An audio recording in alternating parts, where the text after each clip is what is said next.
7 países, 3 continentes, una búsqueda constante de propósito.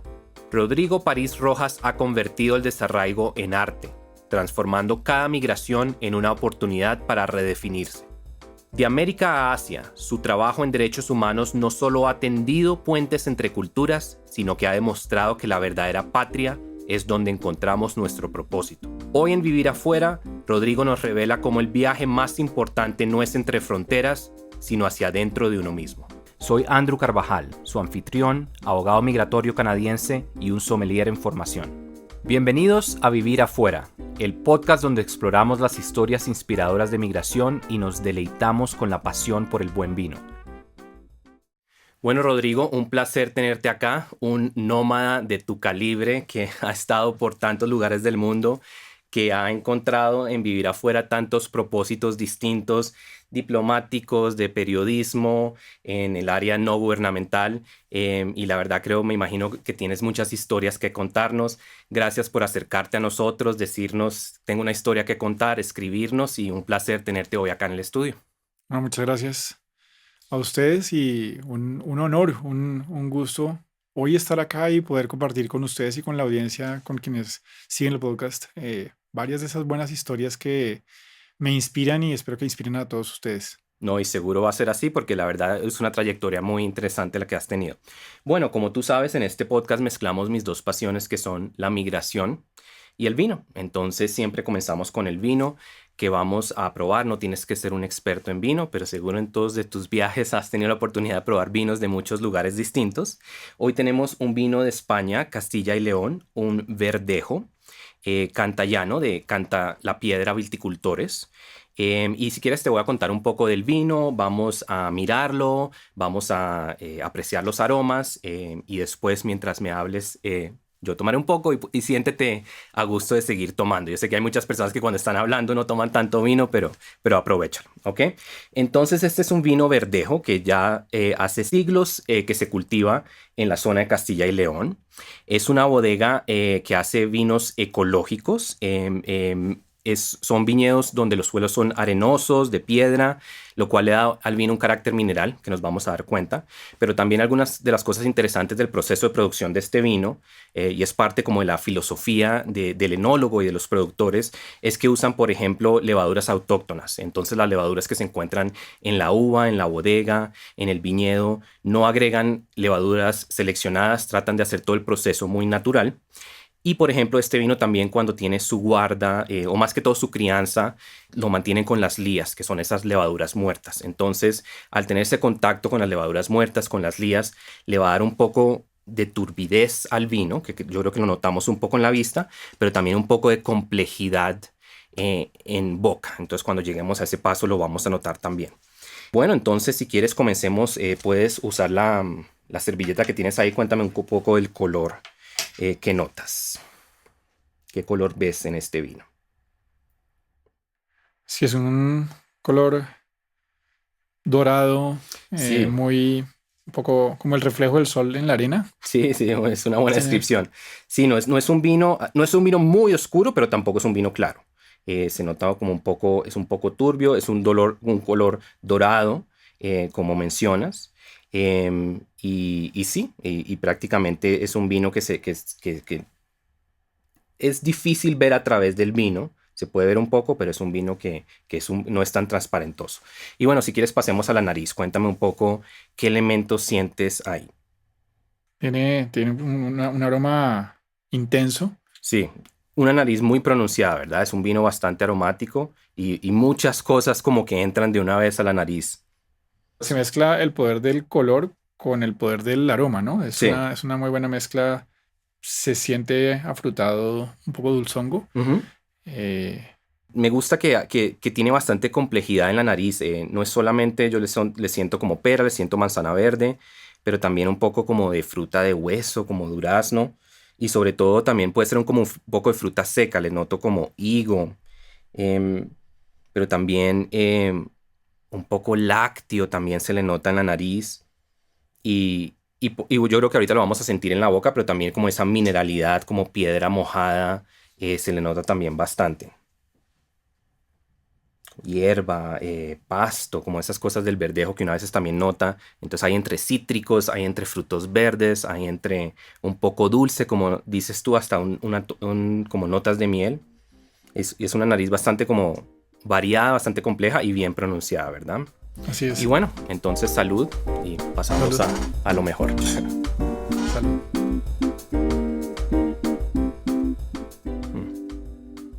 Cuéntame, ¿qué te parece? Delicioso. Delicioso, muy...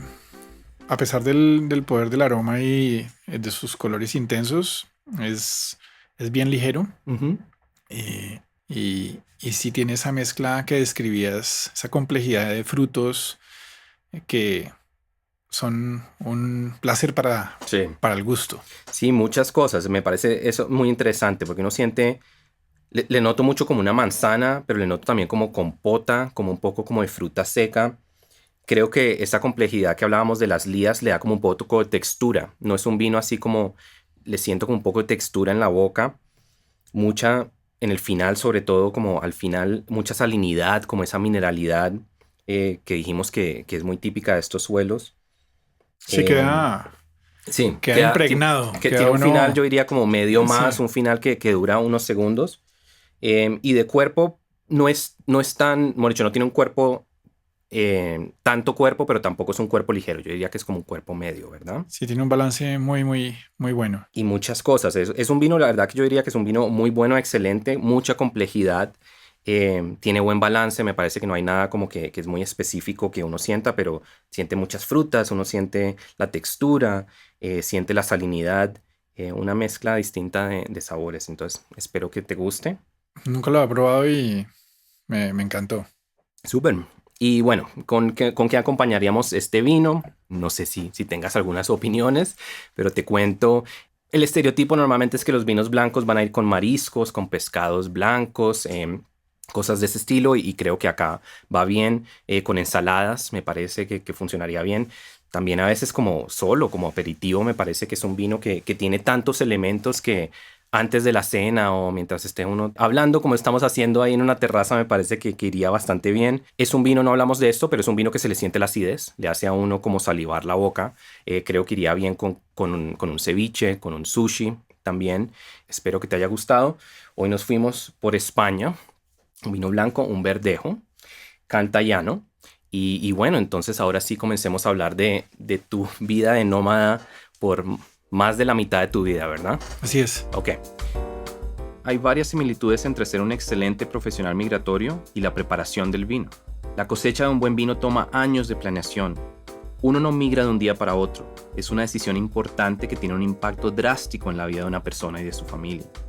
La clave está en los detalles, la experiencia y la calidad del proceso. De esto se trata este podcast, de brindar información valiosa sobre la migración, presentar consejos y puntos de vista variados y honestos de gente con distintas experiencias, y al mismo tiempo divertirnos un poco, tomarnos una copa de vino juntos, aprender cosas nuevas sobre la migración, el mundo del vino y el reto que es migrar por fuera del país. Bienvenidos a nuestro podcast Vivir afuera. Bueno, entonces hablemos un poco de eso. ¿Qué motivó? ¿Cuándo viajaste por primera vez? Y cuéntame un poco cuál fue la motivación detrás de ese viaje. Pues digamos que hay una conexión inesperada con el vino de hoy porque mi primer país de destino fue España. Mm, Así que me da un poco de nostalgia Está bien. y me traes con el vino un poco a todas las memorias que tengo de hace más o menos 25 años, cuando decidí irme a Barcelona. Quería estudiar, había cumplido un ciclo en Colombia de universidad, había culminado 2 carreras, 8 años de universidad, entonces el país donde estaba bien era a finales de los 90. Había mucha incertidumbre, mucha Ujú, inseguridad, mucho pesimismo, claro. pero más allá de ello, que llevó a mucha gente a salir del país, lo mío era una salida en búsqueda de complementar mi carrera profesional y mis estudios con una maestría, Ok. con estudios superiores. Y un sueño que tenía de joven era Barcelona. Ok. Me encanta el fútbol, me encanta el Barcelona. Entonces era como una gran excusa en una ciudad con mar, porque yo soy bogotano Ujú. y quería ir a una ciudad cerca del mar, cerca en la playa, con un clima mucho más agradable en términos de temperatura. Y por eso aterricé finales de octubre del 99-2000 en Barcelona. Ok, para hacer Ahí, tu ahí maestría. empezó todo el periplo y estuve en España más o menos unos 3 años. Que fue como la vida de estudiante de maestría allá. Correcto. Wow. Estuve en Barcelona y luego, por un amor que tenía en aquella época, siempre los amores están muy conectados Con la con los migración. Sí, movimientos es cierto.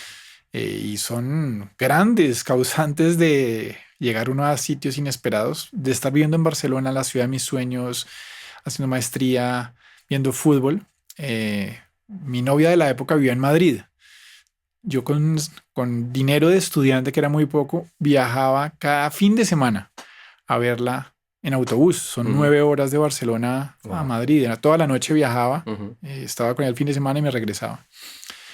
Entonces me perdí un poco, me empecé a perder de Barcelona, pero me gané a Madrid inesperadamente. Y siempre que me preguntan cuál de las dos ciudades prefiero, pues cada una tiene su momento y me fui. Sigo creyendo que Barcelona es mucho más linda, más abierta, más europea, pero Madrid me lo dio todo en su momento y soy muy agradecido con Madrid, así que digamos que las dos ciudades me hicieron muy feliz en España. Ok.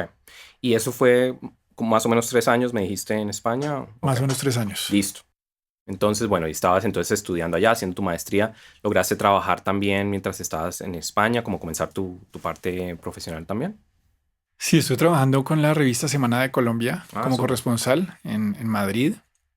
Escribía para un periódico que se llama El Periódico en Cataluña, Ok. entonces me daban unos dineros Ujú. de freelance y logré trabajar con la agencia F de televisión también en Madrid, entonces logré conectarme muchísimo con España, no solamente como estudiante, sino también desde un ámbito laboral. Ok.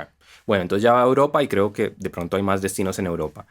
Como hay tantos destinos en tu caso, si quieres cuéntame un poco de esos 7 países donde estuviste viviendo, por dónde han estado. Cuéntame un poco rápidamente qué países. Sí, para hacerles hay un tour dentro de todo este viaje que hacemos y Ajá. llevar a la audiencia, a quienes nos escuchan, a un recorrido geográfico. Fue un salto bien complejo porque fue de Madrid Ujú. a Atlanta, Ok. en Estados Unidos. Entonces, una ciudad completamente diferente, una población afro, Ujú. 50% Claro. sur de Estados Unidos y un modelo de vida, digamos, oceánicamente distante a España. ¿Y ahí qué trabajo tenías? Ahí llegué a trabajar con la CNN, Ah, ok. entonces fue, Entonces digamos parte de que periodismo también. sí fue periodismo y fue, digamos, un logro mayúsculo siendo realmente joven. Escribía los noticieros Súper. para el canal de CNN en español y dormía de día y trabajaba de noche. Mi horario de trabajo era de Claro. 2 de la mañana a 11 de la mañana. Entonces Wow. todos los días me tenía que levantar a la 1 de la mañana, coger el metro a esa hora, Claro. caminar por el centro de Atlanta que parece como ciudad gótica. Sí. Entonces fue toda una aventura y trabajar con CNN fue una escuela espectacular. Claro, me imagino. Y Pero sobre de ahí todo en me, esa época bueno, dicho, que el mundo de los medios es un poco distinto a lo que es hoy en día. sí, en esa época el rigor, el manejo de los datos, el cuidado de la información, Ujú. la verdad, la Sí, búsqueda de la verdad absoluta, por la que hoy adolecemos tanto, era la ley. claro. Y Y eso me era donde uno conectaba se mucho. enteraba de las noticias, no era todos estos otros portales y lugares que están disponibles hoy en día.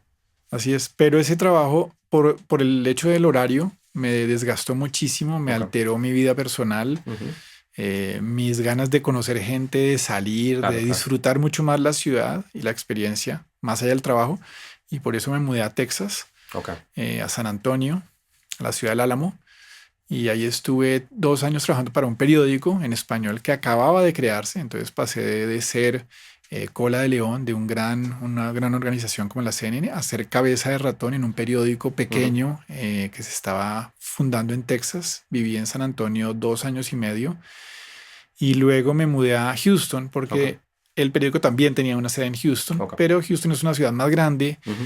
hay más colombianos, hay consulado, entonces tiene uno un montón de facilidades y tiene un gran aeropuerto. Entonces uno en Claro. Houston, aunque se sienta lejos dentro de Estados Unidos, es una ciudad que lo conecta a uno con muchas partes del mundo muy fácilmente. Ok.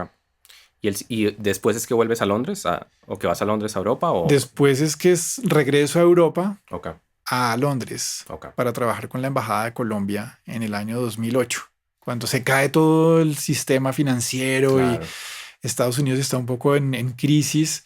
Llega Obama al poder. Justo en esa coyuntura sale la oportunidad para ir a trabajar a Londres. Y a pesar de que estaba yo cerca de tener mi green card en Estados Unidos, después de 6 años de vivir ahí claro, y de organizar un poco más establemente mi vida en Estados Unidos, pues surgió esa gran oportunidad de servirle al país, de vivir en una ciudad como Londres, de ser diplomático, de súper. aprovechar un poco esa otra parte de mi carrera. Y fue una decisión durísima, pero digamos, la vida también es para exprimirla y aprovecharla al máximo y Claro. salir un poco de esas zonas de confort. Así que me monté en un avión y me fui para Inglaterra. Bueno, entonces España, Estados Unidos, Inglaterra. ¿Cuáles son los otros cuatro? ¿En qué continentes? Entonces, después de terminar mi periodo en Londres, 4 años, no quería volver a Colombia, no sabía un poco hacia dónde ir, volver al periodismo, reapostar por Estados Unidos. Así que me fui para Hong Kong. Mi primera experiencia en Asia. Creo que como colombianos nos enfocamos mucho en Estados Unidos o en Claro. Europa, Ujú, Canadá, pero se nos pierde esa parte de Oriente, ¿no? Y tenemos ujú. un Pacífico que nos conecta hacia el Oriente. Y dije, hay que empezar a conocer el Oriente. Y me fui para Hong Kong a un periodo sabático. Estuve 6 meses viviendo en Hong Kong Ok, y durante ese periodo de reflexión, de viaje interior, de más allá de estar muy lejos en el mundo geográfico para un colombiano, estaba muy cerca de conectando y conociéndome a mí mismo.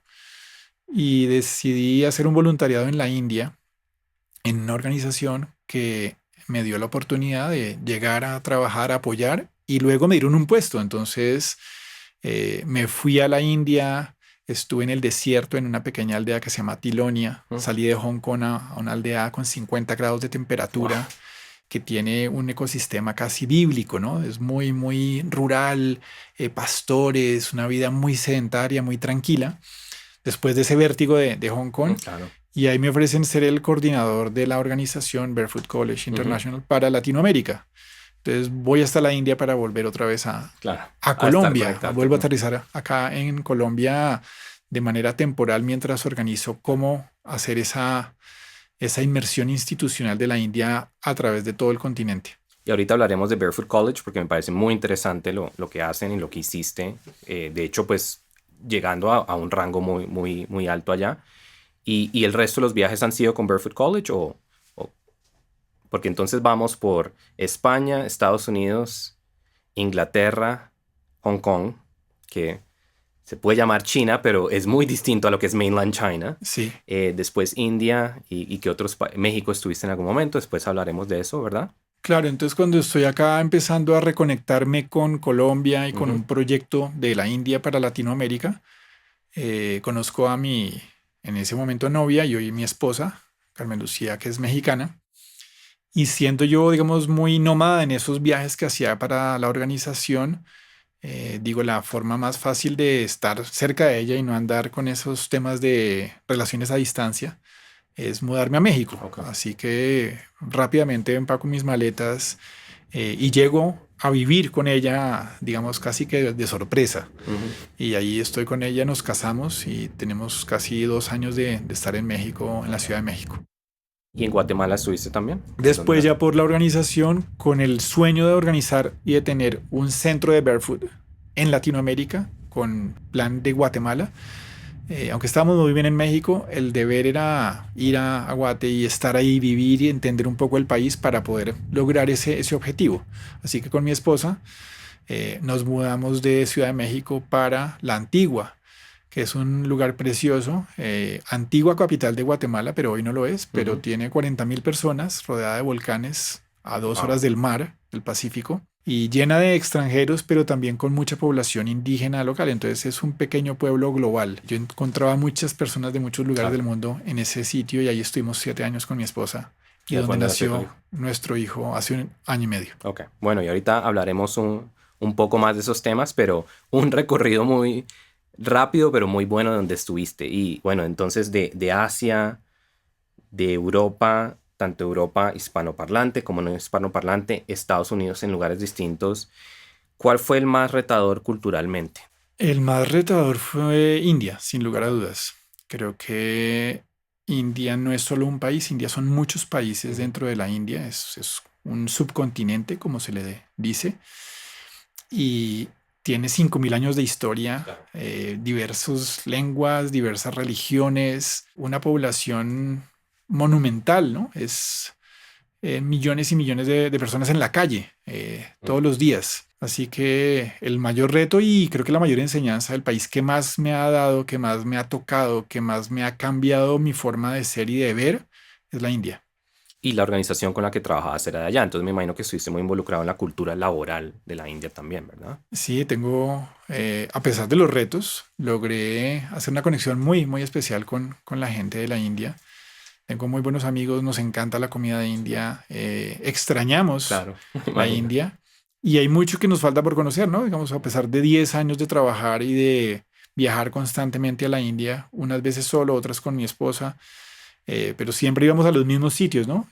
Así que todavía hay una añoranza muy grande por volver a India y por volver a esas otras Indias de Ujú, las claro, cuales también he oído hablar, pero no que tengo son muy todavía distintos. el gusto de conocer.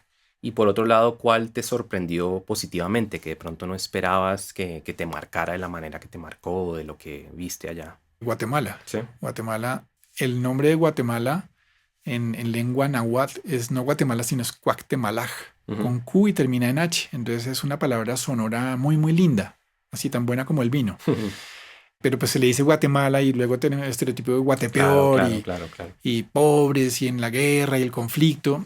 Y no, llegamos a Cuactemalaj, la tierra de los árboles. Y el país es una joya, es espectacular. La gente, el capital humano que tiene es increíble. Es pequeño, entonces es muy asequible a muchas cosas. Se come muy bien, la gente es muy tranquila. El clima es casi todo el año primaveral. No tan frío como Bogotá, no tan caliente como la India en Ujú. veranos, no tan drástico. Entonces quiero mucho a Guatemala y por eso decidimos con mi esposa que nuestro hijo fuera guatemalteco.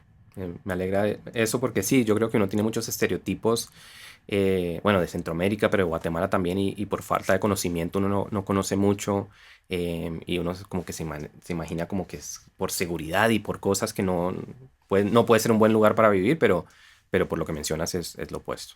Sí, y da la casualidad de que esos estereotipos siguen marcándonos a Ujú, todos.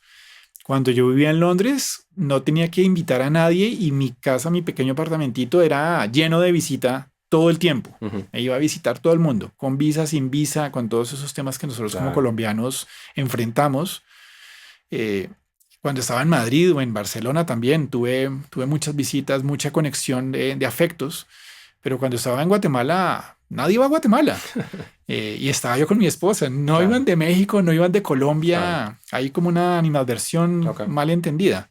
Siendo un país tan cercano, ¿no? A 1 hora y 20 Ujú, minutos, está muy cerca de Bogotá, sí, pero costaba muchísimo trabajo. Y lo lindo era que cuando llegaban, los pocos que iban, llegaban y quedaban fascinados con el país. No qué nos bien. esperábamos esto, ustedes están en un paraíso. Mm, Entonces nos daba una gran satisfacción claro, el ver y el ayudar al país claro, claro. a cambiar esa percepción para unas cuantas personas, ojalá en el futuro para muchos. Qué bien. Y durante toda esta trayectoria, ¿tú te sentías como un colombiano en el extranjero o sientes que tu identidad fue cambiando? ¿Te sentías como un ciudadano del mundo? ¿Cómo sentías sentías todavía una conexión a Colombia o a un país en específico? Si no, sí, sigo siendo profundamente colombiano, pero me he enriquecido como colombiano con muchas experiencias de diferentes países. Claro. No soy de los colombianos que para recordar al país tiene que estar comiendo ajiaco cada 8 días o bandeja paisa, que Ok. eso suele pasar. Los Ujú. colombianos que emigramos es buscando un restaurante Sí, sí, sí, es colombiano para cierto. conectar el estómago y Ujú, la cabeza. No me pasaba eso.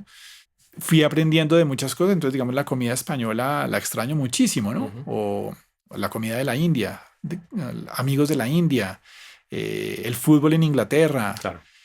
digamos, cierta evolución y desarrollo que tiene Estados Unidos, sin lugar a dudas, también me gusta Claro. muchísimo.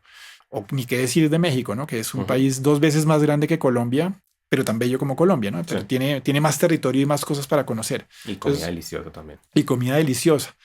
Siempre la comida creo que fue un Sí. conector muy grande a todas mis aventuras, o ha sido. pero no, sigo siendo un profundamente colombiano y esa es una de las razones por la que ahorita, en este momento, estoy acá con ustedes y estoy Claro. tratando de reorganizar un nuevo capítulo en Colombia. Y durante todo este tiempo, ¿qué sentiste que mantuvo ese vínculo a Colombia? ¿Fue como familia, amigos o era como algo más personal que tú tenías de tu formación? Sin lugar a dudas, yo creo que la familia Ok. es muy poderoso. Tengo a mis papás, a mis hermanos y una familia muy linda. Y siempre, siempre era la ilusión de de cuándo volver a verlos, de cuándo volver a estar. Muchas veces me visitaban, pero Ujú.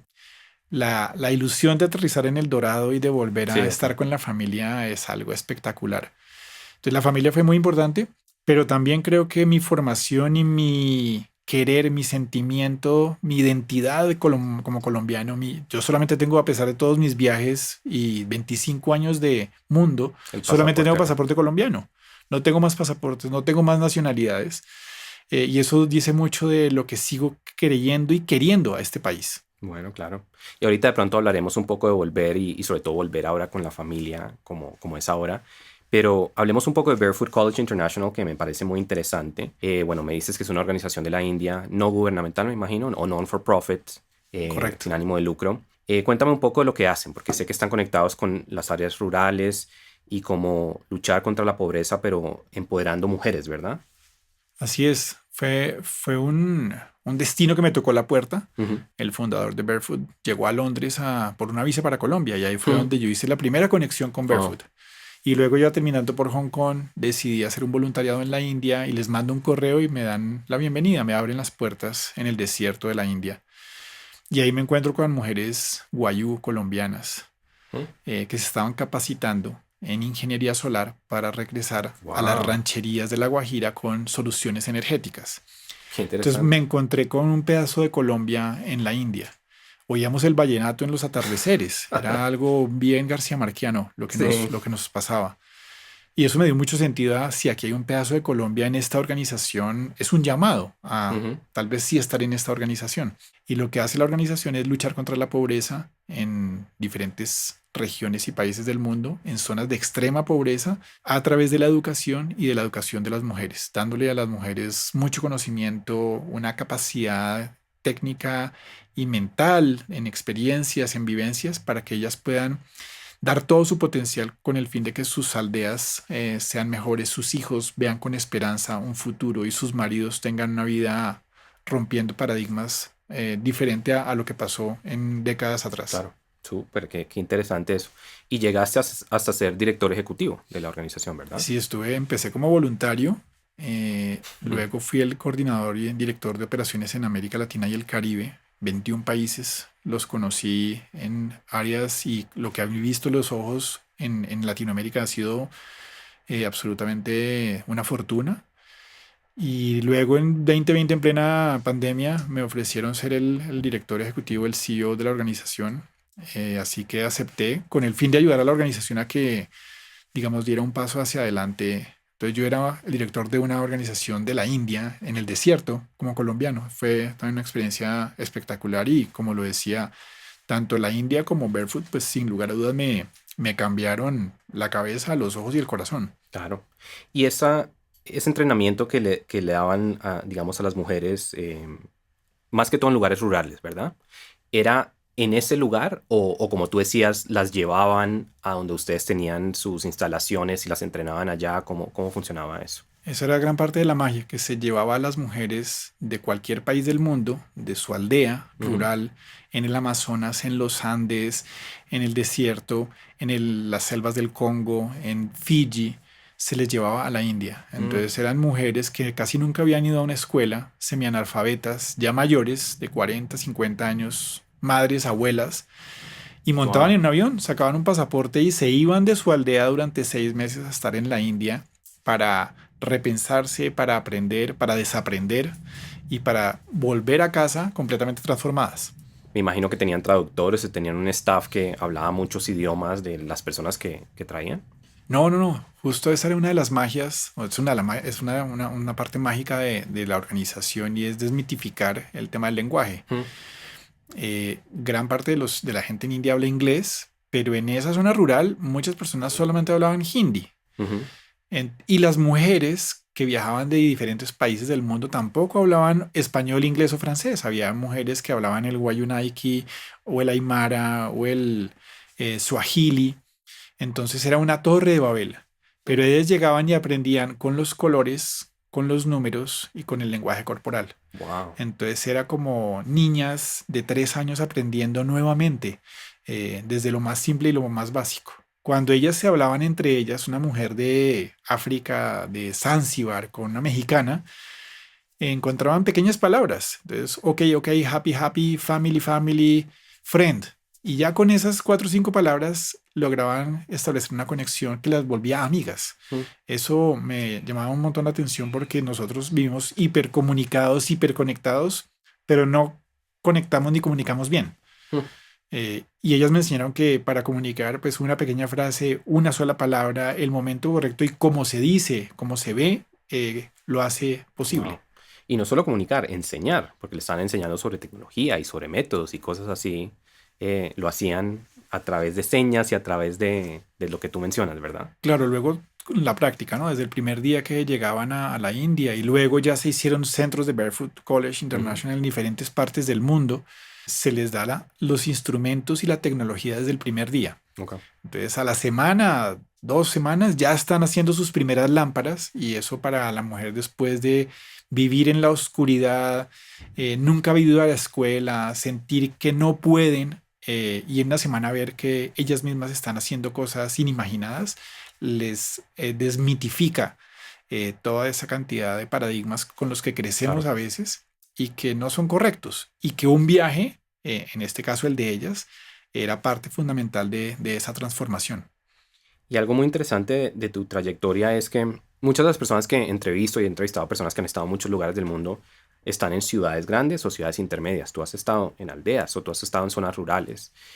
¿Cómo es esa experiencia de vivir afuera? No solo vivir afuera, sino vivir afuera en un lugar donde el idioma no es el inglés, donde las tradiciones yo creo que incluso son más marcadas porque no tienen tanta, no sé, constante interacción con personas extranjeras. ¿Cómo, sí, cómo es eso? Es fascinante y es una invitación a quienes nos escuchan para que hayan más viajeros y viajeras hacia lo rural. Ok. A pesar de que la tendencia del mundo es que todos vamos hacia las ciudades, Ujú. que las ciudades crecen y la gente del campo se está desapareciendo, creo que la experiencia de vivir en el área rural, la apuesta por lo rural hacia el futuro es fundamental. Creo que ahí hay una de las llaves para la humanidad.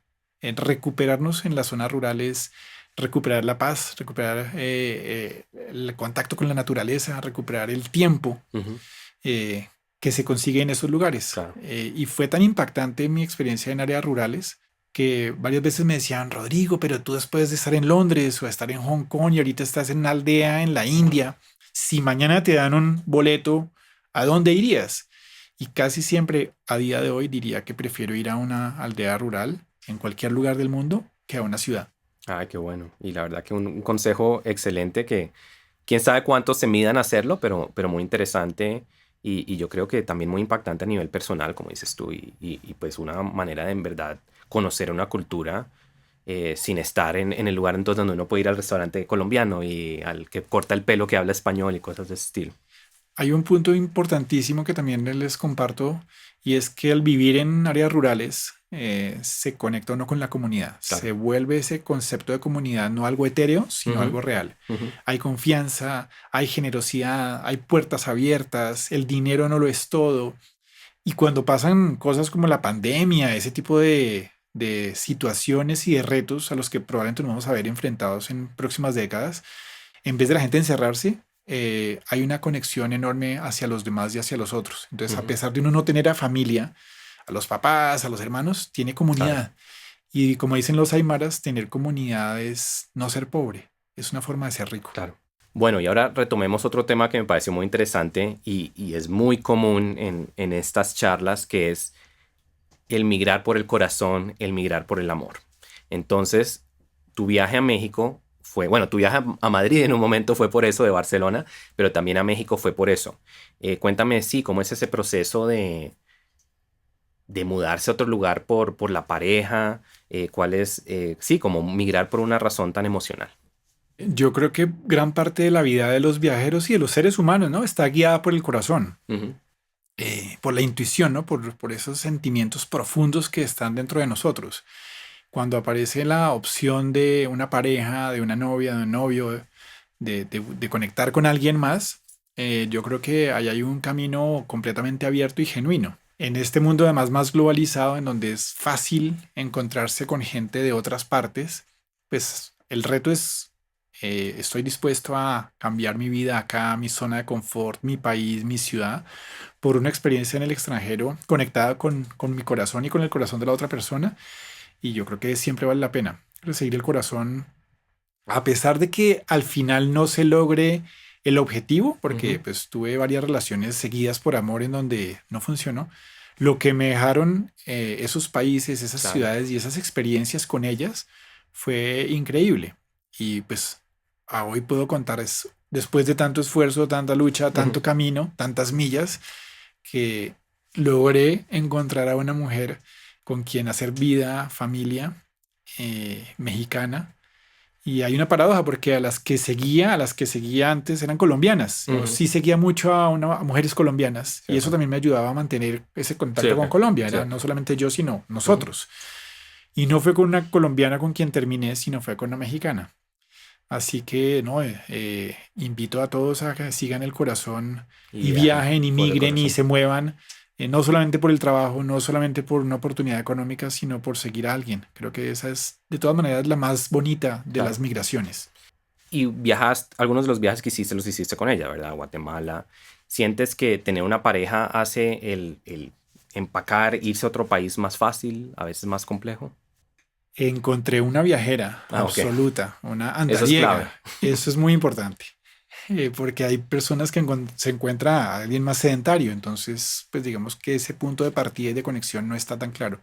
Pero encontré una andariega, ella también ha viajado y ha vivido en varios sitios, en sitios que yo no he vivido, así que ahí conectamos enormemente y nos gusta el movimiento, nos gusta cada cierto tiempo dar un paso más. Entonces esa mentalidad y esa frecuencia con la que vivimos hace que cualquier viaje, cualquier empacada, cualquier mudanza, a pesar de sus retos y de sus nostalgias y de sus eh, decisiones Ujú. difíciles, sea bueno y sea siempre para bien. Claro.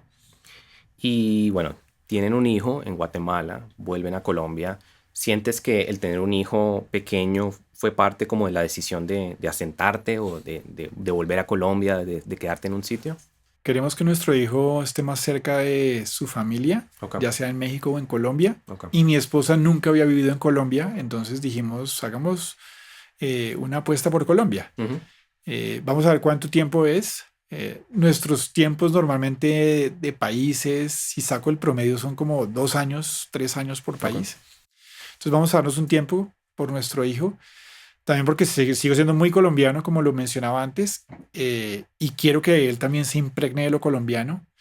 Y mi esposa está feliz de estar en Colombia. Así que él es una causa fundamental para esta decisión, pero él ya es un viajero. Te compartía antes de empezar esta charla que hoy está cumpliendo 18 meses y ya ha hecho 18 vuelos.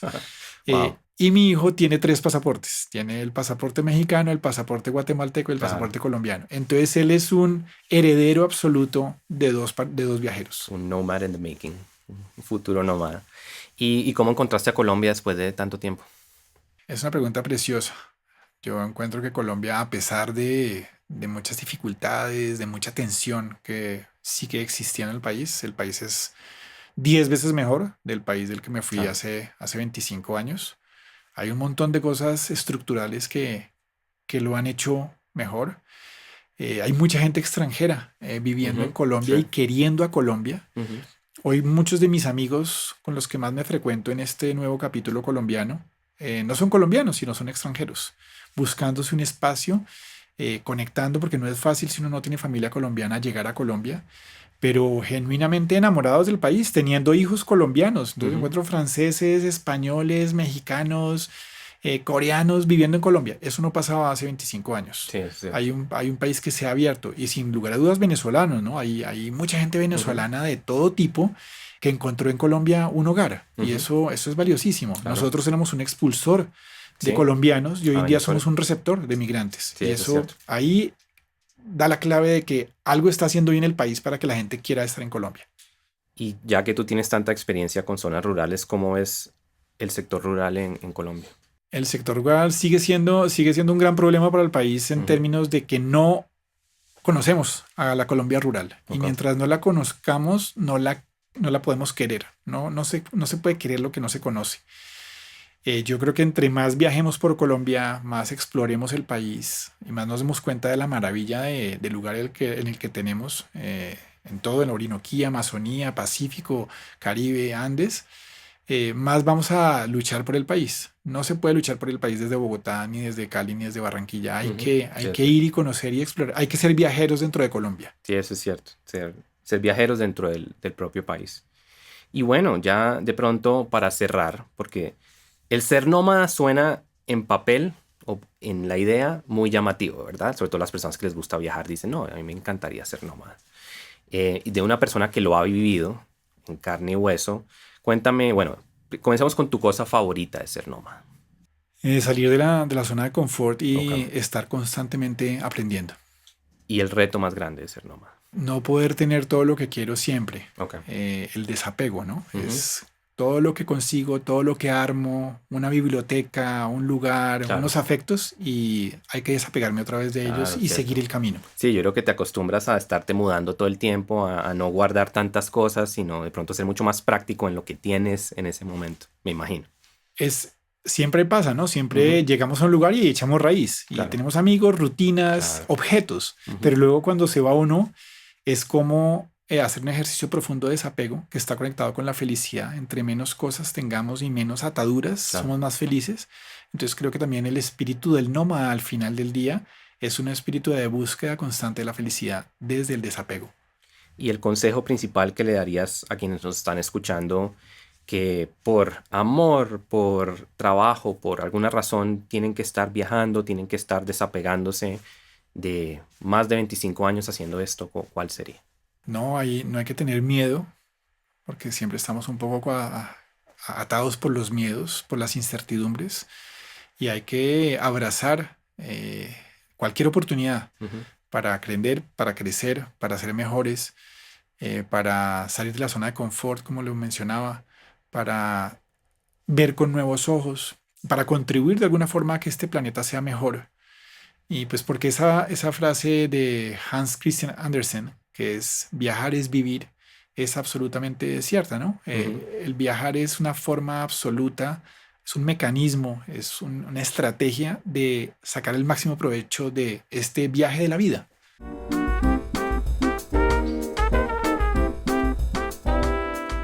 Y bueno, Rodrigo, si alguien quiere como seguir tu trayectoria o comunicarte contigo, ¿hay algún lugar donde puedan hacerlo? Por LinkedIn o en algún lugar donde te puedan buscar. Sí, estoy en LinkedIn, estoy en Facebook y Ok, estoy en Instagram, R. Muchas de las fotos de Instagram son fotos de súper. viajero. En algún momento quiero hacer un gran libro ¿Podrías? sobre los lugares y las personas que me he encontrado por este andar en el Excelente idea. planeta.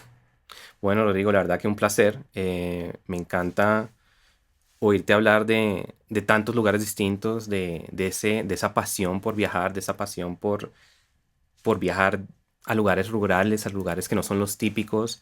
Y bueno, lo que hiciste con Barefoot College International es extraordinario, la verdad, y muy interesante oír que me gusta mucho esa idea de empoderar a las mujeres, de enseñarles, de que el idioma no sea un reto, de que la cultura no sea un reto.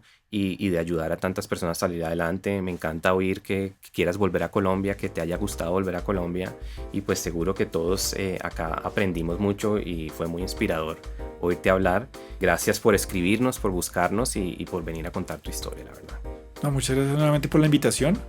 Un saludo especial a toda la audiencia, que el podcast siga creciendo, siga trascendiendo y me encanta también la idea de que no solamente hay que viajar, sino hay que contar historias de viajes para que haya más viajeros en este mundo. Claro, por supuesto. Y bueno, llegamos al final de otro episodio, pero como saben, la conversación no termina acá. Hoy probamos un vino nuevo, un verdejo de España, de Castilla y León. Hoy hablamos de muchos países y de muchos lugares en el recorrido que tuvo Rodrigo. Síganos en TikTok, en Instagram, Vino Inmigración, para aprender un poco más sobre estos viajes, sobre vinos, y ver un poco de los segmentos de lo que nosotros hacemos tanto en la cámara como detrás de cámara. De nuevo, muchas gracias, muchos éxitos y pues disfruta Colombia por los 2 años que estés acá. Muchas gracias. Salud. Salud.